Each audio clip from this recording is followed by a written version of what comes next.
going on? We're live in New York City. It's Kevin Kenny. This is the Build series, of course. And sitting to my side is one of the brightest stars coming out of the Bay Area right now. Please give it up for Adrian Marcel. Thank you so much. Thank you. And when I say brightest star, by the way, I'm not just talking music. You're really doing it all, and I want to talk all about it. I thought you were going to say because it was light skin, but it's okay. I thought it was a light skin joke. No, it's okay. All jokes aside, no, it's so cool to have you here. And really, just for you at home to know, this is like the pre-show to your gig tonight at the legendary SOBs. SOBs, yeah, for the 98th tour. A lot of artists, they don't do a lot of promo on day of the show, so it's really nice of you to kind of make time for us here. Absolutely, man. 6 to 8 hours maybe right now away from the show. What are the emotions like as an artist right before you're about to perform? I'm calm right now. It's the calm before the storm. You know, I won't get the butterflies and all of that until probably like 10, 15 minutes before I go on. You know, and that's only because it's like all that energy is finally arising, bubbling up. You know what I mean? But I'm just excited right now, man. You know, I haven't been in New York for a while. The last time I performed at SOBs was probably like 2 years ago. So. Right on. I'm extremely excited. Yeah. I was going to warn you about the downstairs green room, but you're I already know all about the downstairs green room, man. Yeah, memories. This is the tiniest. I mean, if you like, the green rooms here are like nicer than some apartments in New York City. Exactly. At SOBs, it's a very different story. Oh man, I'm trying to tell you, we're gonna squeeze in there too. Yeah, there's gonna be a lot of bodies in there. We're gonna make it happen. But somehow it's always a great time. Exactly. It's always a memorable night at SOBs, which is so cool. As an artist, like, how do you approach the show? Because from a fan's perspective, you know, we want to catch a vibe, we want to feel good, we want to have a good time. Right. You're such a deep thinker, you know, in terms of you study the greats. Like, I'm sure you study performance and the art of it. What's your approach to a show? You know, it's funny because if you ever watch Allen Iverson's 30 for 30, you know how they talk about, you know, his interview where he says, you know, practice, you know. But I get it, you know, it's for my stage show, it's hard for me to truly rehearse it and practice it. To be honest with you, I haven't even ran through it yet because when I get up there, the audience leads me. You know, I'm an artist that loves to connect. You know, I'm all about this show is going to be different from the next show because these people are here and this is a whole new audience at this one. You know, so somebody's going to give me something to feed off of, whether it's that girl that's looking like, oh my God, I'm just going to eat her up, you know, just the whole show. I'm just going to keep coming back to her, and that's going to entice everybody else. You know what I mean? So I like to vibe with my audience, man, you know, and I never know where I'm going to go. Like every show is just so different for me. And I like it that way because it keeps it new for me. It keeps it's exciting for me too. I feel like if everything is blocked out, if everything's like by the time I get here I should be saying this and I should be doing this, it's like nah, sometimes it's just living in the moments, you know, and I'm like that in life. I'm just about living in the moments. Yeah. And then it's a living, breathing piece of art. Exactly. You know what I mean? That we can all kind of become a part of. It's immersive. Yeah. You know? Yeah. You talked about connecting. Is connection really just square one whenever you develop any kind of art, whether it's a song, whether it's a role, whether it's a show? Absolutely. You start with that idea of connection. How do I connect? Absolutely. I think that you don't have anything if there's no connection, if there's nothing that relates it to someone or to the people you're working with. You know, when I was working on 98th, I had to connect with the group of artists and producers and writers that I was working with. We had to be on the same page, you know, and then even when writing it and thinking about this music that I want to release, it's how are the people going to be touched? You know, how does this relate to someone's everyday? It's not always about, you know, what I'm going through, but what they're going through. So there's a song on the album that's called Is You Rockin', you know, and I connected to that in a way where I feel like, you know, your significant other is asking you, what do you want? It's like as simple as saying, what do you want for Christmas? You know, and it's like, I got it already. I got you. You know what I mean? That type of thing. So I feel like love is a super connection. So for this particular album, it was about that. It was about the love connection, you know, of just human beings. Yeah. Just period, you know, and even in acting, you know, I've been blessed to star in the Bobby DeBarge story, you know, on TV1, and even jumping into that role as James DeBarge, I had to connect with that character. You know, I had to put myself in those shoes. I haven't been through half of what they've been through, you know, but we've all been through some sort of hurt. We've all been through some sort of pain, through some sort of, you know, bitterness where we're angry about something. We hold on to it, you know. So it was about connecting back to that and bringing that to the camera. You know, as an artist, I'm in front of people, you know, 9 times out of 10. So I have to be relatable, and that's huge for me. As you know, I don't know what other artists, you know, look to do and who they look to be, but I want people to see me and think, wow, he's doing some extraordinary things, but he's an ordinary person, just like me. Yeah. You know, we're all just ordinary people, you know. And then never losing sense of that, I think, is huge. And I have to imagine that sort of ties into the title of the album and even the imagery of the artwork, which is beautiful. Thank you. Talk to me about why you named it 98th. Man, I named it 98th because that's where I'm from. I'm from 98th and Mac, you know, 98th and MacArthur in East Oakland. And that was when, you know, I moved to 98th when I turned 15. And I started getting serious about music. You know, I started to get serious about just the craft, you know, of art. And I remember just being in a place at 15, like you couldn't tell me nothing, you know, like, and not in a bad way. I've always been able to take advice and criticism and, you know, constructive criticism. But more of, you couldn't tell me that I couldn't do it. You know, that I couldn't make it, that I didn't have what it took, or I wasn't supposed to, you know. I always just remembered being fearless and wanting it so bad. Like, you know, I'm a singer, I'm an artist, and I'm good at what I do. And if you give me a shot, if I get on that stage, I'm gonna kill it. If I get in front of this camera, I'm gonna kill it. I'm gonna impress you, you know. And at some point as music took off for me, as I got closer, as I got my deals, got more into the label and everything, you know, you're forced to sort of put those things aside, put those inner feelings aside and say, okay, well, now I have people around me that I have to follow. You know, this is the way to do it. You know, this is how you get here, and this is the way we like it. And, you know, and you put you aside. And a lot of people aren't blessed to be able to keep that sanity at the end of it. You know, whether it works or whether it doesn't work. You know, everybody goes up and comes down. But I've been blessed to be able to hold on to that sanity. You know, and that's when I came back to this. When I started working on the project, I said, you know, who am I? You know what I mean? It's not just about 2 a.m. It's not just about, you know, just 7 days a week, or, you know, a Raphael Sadiq, you know, cosign. You know, who is AM? Who is Adrian? You know, and Adrian is 98th. You know, I can come up and clean up and all that and everything, but you know, when the cameras is off, I'm still gonna be that East Oakland kid. You know what I mean? I'm still ratchet. You know, I'm still, you know, I still do my thing like that. So, you know, it's just who I am, and that's the reason why the art was the way it was. You know, I feel like I'm just a big collage. You know, there's so many things that I like. There's so many things I'm into. I'm not just, you know, a one category person. So if you look at the art, it's all these different things that I feel represent me. You know, when I first did it, people are like, you know, what are the butterflies and what are the bees and stuff? It's like the birds and the bees. Yeah. Like, you know what I mean? It's like that's a part of me. You know, all of this stuff. So I wanted to just, again, we going back to relating, you know, and I feel like everybody has to have that time where they realize who they are and they sit in it. You know what I mean? So that's why it was called 98th. It's who I am. That's where I learned, you know, myself. Yeah. I also want to spotlight the fact that you are an entrepreneur. You have your own music group, your own label. Yes, This yes. is Third Voice Music Group. Yes. produced, distributed, the whole Yeah, 9 yards. exactly. Congratulations on that, Thank because you. that is a very tall task. Yeah.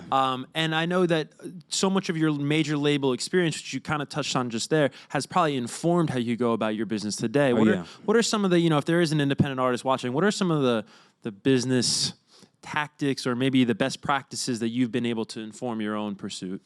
I think that for me, it's just having a clear view of your business plan. What do you want at the end of the day? Is it to be one of the most well-known singers in the world? The top #1 artist in the world? Is it your bank account being stacked? I mean, just what is it? And for me, I had to just let go of saying, "Oh, I'm just an artist." I'm just a singer. I sing. That's what I do. Were you unfulfilled? I believe so, without knowing it. You know what I mean? It's like being unconsciously unfulfilled. So, you think you're good. You think that, me just singing and going up on doing shows and shaking the hands is all good, but you're not really fulfilled when you don't know how you got there. Right. Like, you don't know, how did I end up here? Yeah. I took a plane. But who paid for the plane? Who booked the flight? Who said, do they care whether I like a middle seat or not? Like, you know what I mean? Like, all of these certain things that you have to think about for yourself. And when you start to say, okay, I'm going to have my own label, I'm going to represent myself, then you have to go past just you. You have to think outside of yourself, outside of the box. Like, yeah, this is what I want as an artist, but how do you go about it as a business? How do you sell it? You know what I mean? Like, everything can't be sold the way you think. You know what I mean? There has to be some sort of strategy behind it. So even with my project, there was so much symbolism in it and things that I wanted to use that I knew would catch people's ears and catch people's eyes and certain things. It's it gets frustrating, having your own label and running a ship, because it's all on you, and you have to be okay with the L's, and realizing that they're not losses, they're lessons, and how you deal with them and how you move forward, paying attention to analytics, and I'm not just talking about numbers, but I mean, like, watching them in real time, watching them live happen in front of you, the way people are responding to your music, or whatever your craft is. You know what I mean?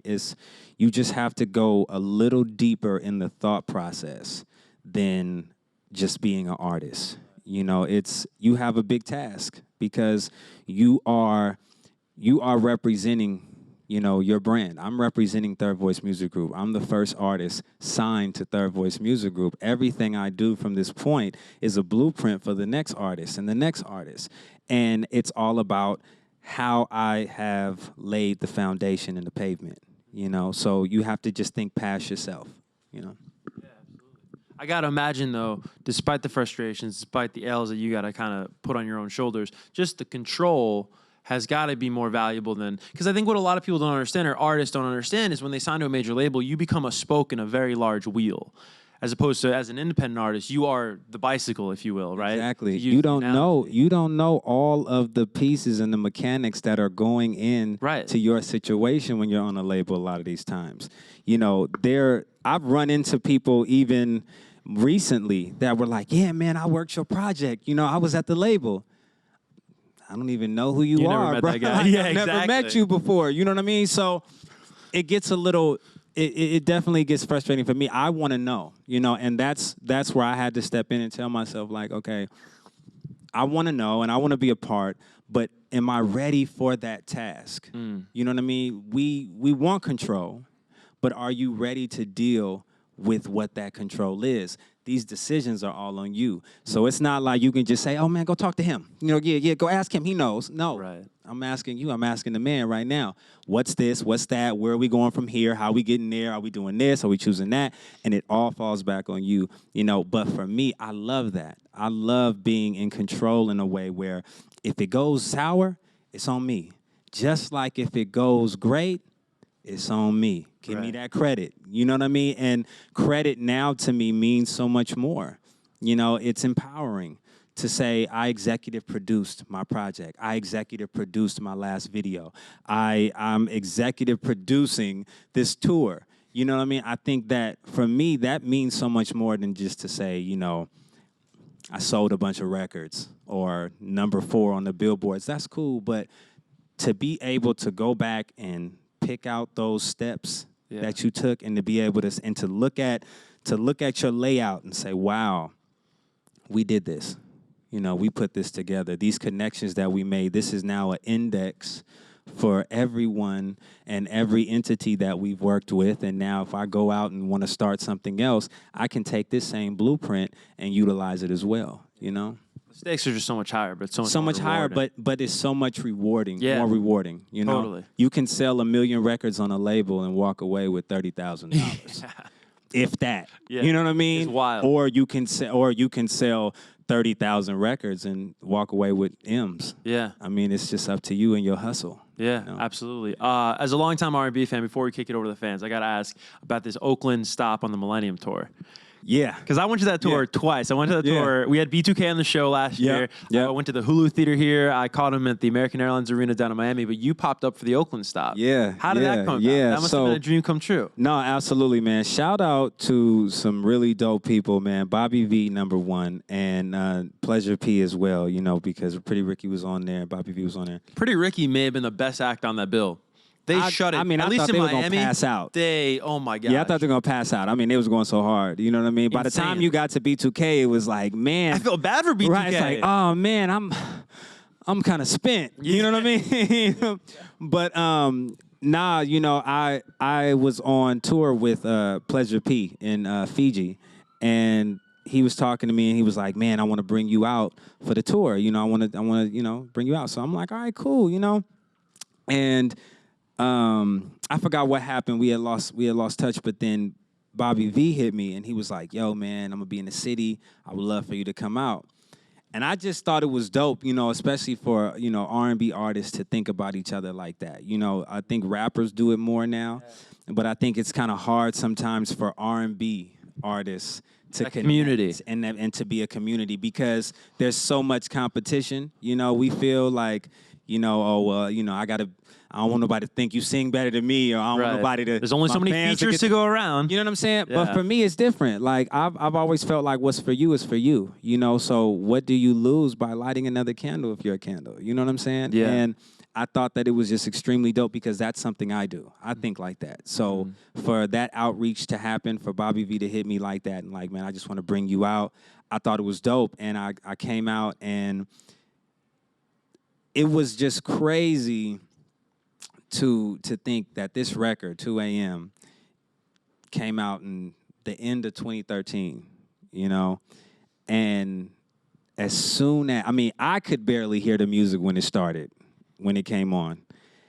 But as soon as it came on, like, it was pandemonium. Like, just people went stupid. Yeah. And I was just like, it took me a second to walk out. Like, I had to catch the character, because I wanted to come out like, hey, y'all know y'all like this still? you know, you know, like, this is still like, you know, still reaction. But I had to like keep composure and just had to look like, yeah, y'all like this, you know, you know. But it was so dope to see that. Like, again, it was just on both those levels, from the artist to artist, and then from the artist to audience connection, man. Just everybody just giving that vibe. It was just so dope. And I think at that very moment, I told myself, it's all right. Invest in yourself, man. You need to do this tour. You know, you need to put it together. You need to connect. You need to get back out there, and you got to do it on your terms. Totally. Let's kick it to the fans here. First one's gonna come from right behind me. What's your name? Hi, my name is Jennifer. How you doing? I love your shirt, Jennifer. Thank you. Yeah. AM. I'm probably your biggest fan in New York City. Hey. The second biggest fan. Okay. We'll see you later. I have Yes. a very silly question, because I have like actually 4 questions, but my question is silly. I apologize. In Blind, you say, now you know my mama like Jimmy know the guitar. Yeah. Who is the Jimmy in question? We have a bet Who was the Jimmy? in question. Jimi Hendrix.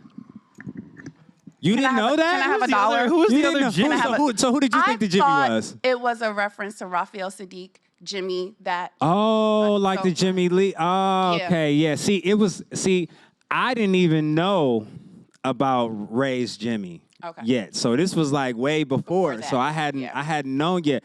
But that's super dope. If you hear me make that connection from now on, though, just take your credit for that. Okay, 'Cause but can I might have a say, dollar? yeah, it's I because owe of her a Rafi and dollar. Sadiq. I owe her a dollar. Can I have the dollar to give her? It was a No, bet. that was you. That was you, baby. Okay. Thank you, boo. That's amazing. Let's get to one final fan question. Oh, this is the second biggest fan. Second. Yes. Hi, so my name's Rochelle. Oh, what you dropping, Rochelle? that the Give me dollar? some. Fresh. I'm sorry. Okay. I want to know what musical artists, old or new, are influencing you right now. I'm always and still influenced by Nipsey Hussle. You know, for forever. You know, since 2007, he's been inspiring me. Maxwell is a huge inspiration to my show. You know, I love the way he performs. I love how, you know, he draws audiences in. I do a lot of studying of old school artists as well, like Al Green. I'm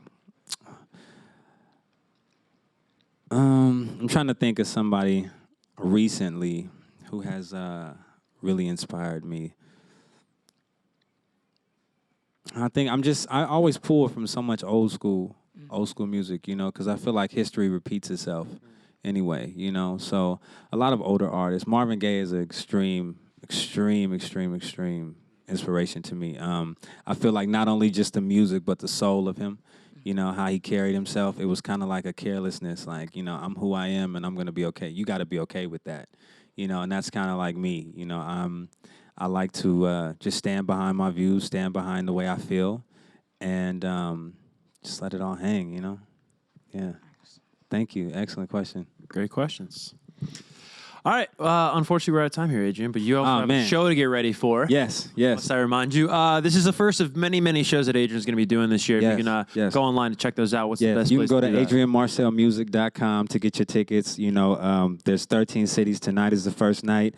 Tomorrow's Philly, Chicago, Boston, yeah, so on. So Adrian Marcel Music for all your tickets and for all the merch that just actually dropped today. Oh, sweet. Yeah, so that's online as well. Yeah, adrianmarcelmusic.com. That's awesome. Guys, one more time for Adrian. Thank you. See you later.